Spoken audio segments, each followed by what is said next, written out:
তো বলছিলাম যে যারা প্যান কার্ড করবেন ভাবছিলেন এবং তাদের জন্য একটি মানে চিন্তার বিষয় ছিল যে শুধু আধার কার্ড দিয়ে কিন্তু এখন প্যান কার্ড হচ্ছে না। তো সেটা কিন্তু আপনাদের দুশ্চিন্তার আর বিষয় নেই। প্যান কার্ড এখন আধার কার্ড দিয়েও হবে।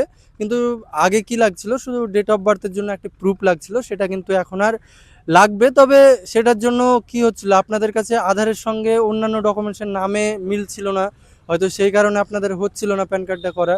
তো এখন চিন্তার বিষয় নেই, আধার কার্ড দিয়ে একটি আভা কার্ড বলে কার্ড হচ্ছে, সেটা অ্যাপ্লাই করতে হবে এবং সেটাতে আধার কার্ডের যে ডেট অফ বার্থ আছে সেটা হয়ে যাবে এবং সেই কার্ডটা আপনার প্যান কার্ড সাইটে সিলেক্ট করে দিয়ে অ্যাপ্লাই করলে কিন্তু আপনার প্যান কার্ড বর্তমানে হয়ে যাবে। তো এটাই ছিল আজকের লেটেস্ট আপডেট প্যান কার্ডের জন্য। বা যাদের যাদের প্যান কার্ড হচ্ছিল না এই কারণে, বয়স্ক বিশেষ করে, তাদের ভোটের ছবির সঙ্গে আধার কার্ডের নামে মিল ছিল না, সেই কারণে প্যান কার্ড কিন্তু হচ্ছিল না। কিন্তু সেই দুশ্চিন্তার কারণ নেই, এখন কিন্তু আপনারা প্যান কার্ড অনায়াসেই করতে পারবেন। এটা কিন্তু 1 এপ্রিলের আগে কিন্তু শুধু আধার কার্ড দিয়ে করা যেত, কিন্তু এখন আর সেটা হচ্ছিল না। 1 এপ্রিলের পর আধারের সঙ্গে একটি জন্ম প্রমাণপত্র লাগছিল, তো সেটার আর কোনো ব্যাপার নেই।